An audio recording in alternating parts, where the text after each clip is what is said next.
in progress. 여러분 반갑습니다. 안녕하십니까? 오늘 또 우리 귀한 하나님의 말씀 함께 보도록 하겠습니다. 오늘은 예물을 제단에 드리다가 예수님이 하신 말씀입니다.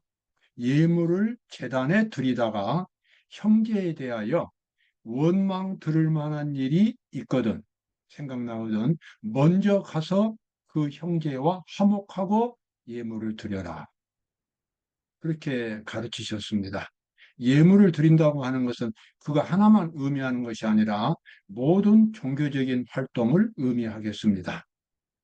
하나님을 믿고 하는 모든 활동에 있어서 형제에 대해서, 곁에 있는 형제에 대해서 사랑이 아닌 몰인정한 행동을 하면서 하나님께 예배를 드린다고 하는 것은 그것 자체가 의미가 없다는 뜻입니다.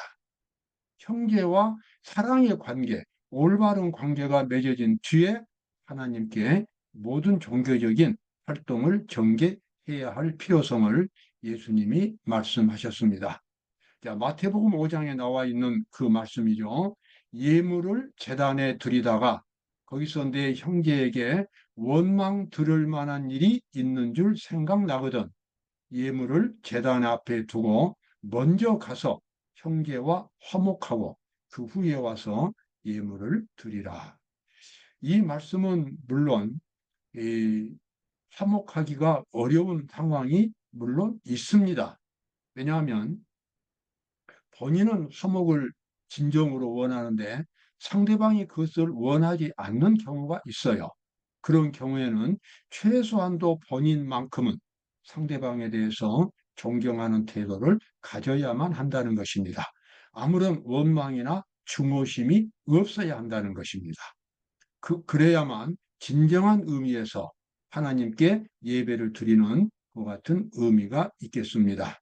자, 연이어서 예수님이 가르치시기를 나는 너희에게 이르노니 형제에게 대하여 노하는 자마다 분노하는 자마다 심판을 받게 되고 형제를 대하여 나가라 하는 자는 공회에 잡히게 되고 미련한 놈이라 하는 자는 지옥불에 들어가게 되리라.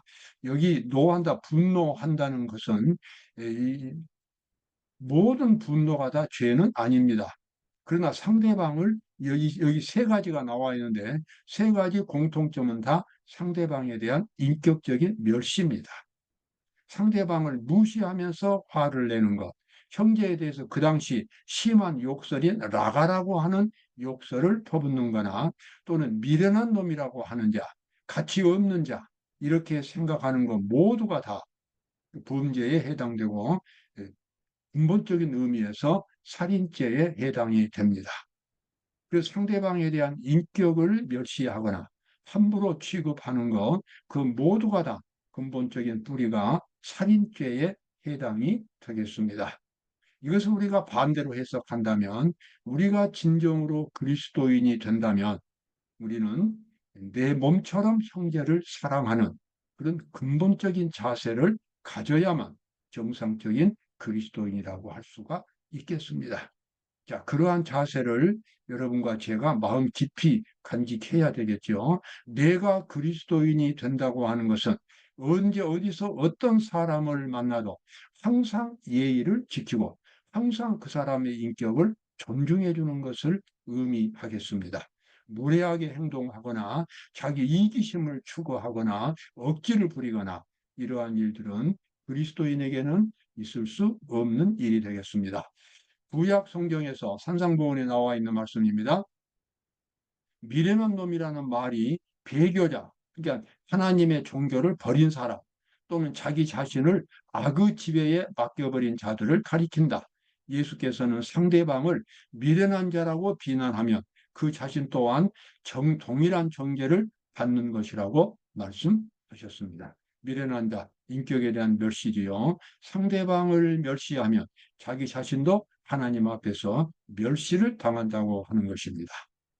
요한일서 4장 20절에 요한이 이렇게 기록했죠. 누구든지 하나님을 사랑하노라 하고 그 형제를 미워하면 이는 거짓말하는 자니 보는 바 그 형제를 사랑치 아니하는 자가 보지 못하는 바 하나님을 사랑할 수 없느니라. 언제든지 우리가 기억해야 할 매우 귀중한 교훈입니다. 하나님과의 관계만 생각하고 이웃과의 관계를 무시하는 그리스도인들이 많이 있습니다. 그것은 잘못된 것입니다. 분명히 그것은 잘못된 것입니다. 하나님과의 올바른 정상적인 관계는 반드시 이웃과의 정상적인 관계로 연결이 되어야 하는 것입니다. 독선적이고 아집부리고 상대방을 멸시하면서 자기는 믿음에 충실한, 하나님께 충실한 그런 사람이라고 생각하는 것은 하나의 교만이고, 그것은 자기 모순인 것입니다. 잘못된 그리스도인입니다. 우리의 구속을 위하여 당신의 아들을 선물로 주심으로 하나님께서는 각인의 영혼을 얼마나 높이 평가하는지 보여주셨다. 본문 56쪽입니다. 예, 여기 아주 귀중한 말씀이 있습니다. 저도 다시 한번 마음속에 새기게 됩니다. 하나님께서는 이 세상에 살고 있는 모든 사람들을 얼마나 귀중하게 생각하시는지, 비록 그 사람이 하나님을 안 믿는 사람이라 할지라도 일단 하나님이 그 사람을 창조하셨고, 그 사람 속에는 일반 짐승들에게는 찾을 수 없는 고귀한 하나님의 형상이 있습니다. 그에게는 양심이 있습니다. 어떤 인간도 멸시의 대상이 될 수는 없겠습니다. 진정한 사랑은 형제에게서 나타나겠습니다. 내 마음을 다하고 목숨을 다하고 뜻을 다하고 힘을 다하여 주 너의 하나님을 사랑하라 하신 것이요. 둘째는 이것이니 내 이웃을 내 몸과 같이 사랑하라 하신 것이니라. 예, 정상적인 그리스도인의 삶은 하나님과 본인과의 관계에서 깊은 사랑의 관계가 맺어지게 되겠고, 또 이웃과의 관계에서도 깊은 사랑의 관계가 맺어져야만 정상적인 그리스도인의 삶이 되겠습니다. 자, 로마서 5장 8절에 나와 있는 말씀이죠. 우리가 아직 죄인 되었을 때에 그리스도께서 우리를 위하여 죽으심으로 하나님께서 우리에게 대한 자기의 사랑을 확증하셨느니라. 여기 죄인이라고 하는 것은 하나님과 사실상 원수입니다. 죄인의 본성은 하나님과 원수가 되는 상태입니다. 왜냐 그러면은 죄가 하나님과 원수가 되기 때문에 그렇습니다. 그런데 하나님께서는 그 죄인들을 위해서 독생자를 보내주시고 그 죄인들을 구원하시기 위하여 그 죄값을 대신 치르게 하셨습니다. 그리고 그들의 십자가를 통해서 그들의 모든 죄를 다 용서하시고 구원받을 하늘의 후보자로 그렇게 세워 놓으셨습니다. 하나님의 그 무한한 사랑은 우리가 끝없이 명상할 주제가 됩니다. 여러분, 하나님은 정말 사랑이십니다. 우리가 먹는 모든 음식, 과일, 채소, 이것 하나하나에 얼마나 많은 아름다움과 영양소가 있고 또 섬세하게 구성이 되어 있는지, 그 모든 것들이 다 하나님의 사랑을 우리에게 보여주고 있습니다. 우리 몸속에서 일어나는 신비한 생명의 변화, 그 하나하나까지도 하나님이 얼마나 우리를 사랑하시는가를 보여주고 있습니다. 정말 감동이고 감격입니다. 그런 것들을 조용히 생각해 보면 우리 예수님의 말씀이 생각이 돼요. 들의 백합화를 생각하여 보아라. 참새 두 마리가 한 아사리온에 팔리는 것이 아니냐. 너희는 얼마나 참새보다 더 귀중하냐. 예수님은 그렇게 말씀을 하셨어요. 그러한 하나님의 사랑이 우리의 마음속에 깊이 뿌리를 내려야 되겠고 우리의 모든 삶의 기본이 되어야만 하겠습니다. 너희가 진리를 순종함으로 너희 영혼을 깨끗하게 하여 거짓이 없이 형제를 사랑하기에 이르렀으니 마음으로 피차 뜨겁게 사랑하라. 베드로가 기록한 말씀이죠. 진리를 순종함으로 너희가 이 영혼을 깨끗하게 하여 형제를 사랑하기에 이르렀다. 여기 우리 신앙의 기초로서 형제에 대한 진정한 사랑을 우리 신앙의 기초로서 놓으라고 사도 베드로는 그렇게 권면하고 있습니다. 너희가 진리를 순종함으로 너희 영혼을 깨끗하게 했다. 여기서 진리라고 하는 것은 사랑입니다. 하나님의 거룩한 사랑입니다. 하나님의 사랑을 마음속 영혼에 밑바탕으로 놓았기 때문에 이제는 그걸 기초해서 형제들을 뜨겁게 사랑하라. 왜냐 그러면 사랑이 영원한 생명이기 때문에 그렇습니다. 사랑이 천국입니다. 사랑이 바로 천국 윤리의 기초가 됩니다. 그리고 사랑은 하나님의 본질입니다. 그러므로 우리가 영생을 얻는다고 하는 것은, 구원을 얻는다고 하는 것은 바로 사랑을 내가 깨달은 것을 의미합니다. 그리고 사랑의 가치를 아는 것을 의미합니다. 그 고귀한 사랑으로 삶의 기초를 삼을 때에 영생이 시작이 되겠습니다. 여기 나와 있는 말씀은 사랑은 오래 참고 사랑은 온유하며 투기하는 자가 되지 아니하며 사랑은 무례히 행치 아니하며 자기의 유익을 굳지 아니하며 성내지 아니하며 악한 것을 생각지 아니하며 참으로 사랑은 우리의 인격을 고상하게 만들어 줍니다. 사랑은 우리를 어디서나 존경받을 수 있는 사람으로 만들어 줍니다. 사람들 마음속에 행복을 심어줄 수 있는 그 근본적인 원인이 바로 사랑이 되겠습니다.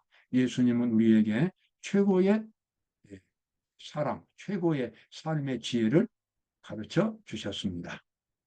천사장 미가엘이 모세의 시체에 대하여 마귀와 다투어 변론할 때에 감히 회방하는 판결을 쓰지 못하고 다만 말하되 주께서 너를 꾸짖으시기를 원하노라 하였거늘. 유다서 1장 9절. 자, 이 성경처럼 우리에게 맞는 것을 암시해 줍니다. 이 성경 유다서를 기록한 유다는 하나님의 계시를 통해서 모세의 시체를 가운데 두고 예수님, 그러니까 미가엘 예수님과 사탄이 논쟁을 벌이는 장면을 계시로 본 것입니다. 사탄은 예수님께 모세가 죄인이기 때문에 이 사람은 구원을 받을 수 없다라고 계속해서 주장을 했습니다. 왜냐하면 자신이 죄 때문에 하늘에서 추방되었기 때문에 죄인이 자기가 추방된 그 죄 때문에 추방된 하늘에 죄인들이 들어간다고 하는 것은 사탄에게는 그것은 견딜 수 없는 모순이었습니다. 그때 예수님은 이 사탄에게 늘 그리스도의 십자가를 제시했습니다. 그런데 여기서 이제 유다가 강조하는 것은 뭐냐면 예수님의 언행입니다. 예수님의 말투입니다. 예수님은 사단과 논쟁할 때에 어떤 심한 말이나 욕설이나 모욕적인 말을 사용하지 않으셨다는 것입니다. 다만 아주 예의 바르게 그러면서도 정확하게 주께서 너를 꾸짖으시기를 원하노라 하였거든. 그러면서 그 당시에 거짓 교사들이 말을 함부로 하는 것에 대해서 여기서 유다가 책망을 하는 말씀이 그 뒤 성경절에 나옵니다. 여기 나와 있는 말씀대로 만일 그리스도께서 말을 함부로 하셨다면, 만일 그렇게 하셨을 것 같으면 사탄의 뜻을 반영하는 것이 되었을 것이다. 왜냐하면 비방은 악한 자의 무기이기 때문이다. 예수님은 비방하는 말을 쓰지 않으셨습니다. 왜냐하면 비방은 사단의 정신이기 때문입니다. 그분의 형상대로 지음을 받은 모든 사람, 심지어 가장 타락한 사람들까지도 존경과 친절로서 대해져야 한다. 아멘. 그렇습니다. 다시 한번 저도 마음속에 새롭게 다짐을 합니다. 어떤 사람을 만나더라도 멸시하거나 무시하거나 그러한 생각을, 그러한 것을 마음에서부터 갖지 말아야겠다는 것입니다. 그냥 겉으로 안 나타나는 것뿐만 아니라 마음에서부터 사람들을 존경하고 사랑하고 봉사하는 그러한 정신을 갖는 것이 기독교의 기본 정신이고 예수님의 정신이 되겠습니다. 하나님의 대변자로 서는 자는 하늘의 주권자께서 사탄과 싸우실 때에 사용하지 않으시는 말을 쓰지 말아야 한다. 우리는 판단하고 비난하는 일을 하나님께 맡겨야 한다. 아멘. 그렇습니다. 우리가 꼭 그렇게 해야 되겠죠. 우리는 그리스도의 원수와 싸울 때 보복의 정신을 가지고 말을 하거나 욕하고 비난하는 언사를 사용해서는 안 된다. 예, 그렇습니다. 특별히 오늘 우리가 봤던 말씀은 이웃에 대한 그러한 존경하는 마음, 그것을 마음속에 기본적으로 가져야 되겠고, 그리고 또 늘 상대방에 대해서 존경하는 그런 말을 사용하는 것이 하나님의 백성의 기본 자세라는 것을 오늘 배우게 되었습니다. 여러분과 제가 있는 곳에 늘 사람들이 행복을 느낄 수 있도록 우리가 노력해야 되겠습니다. 오늘도 기쁜 하루가 되시기를 바랍니다. 감사합니다.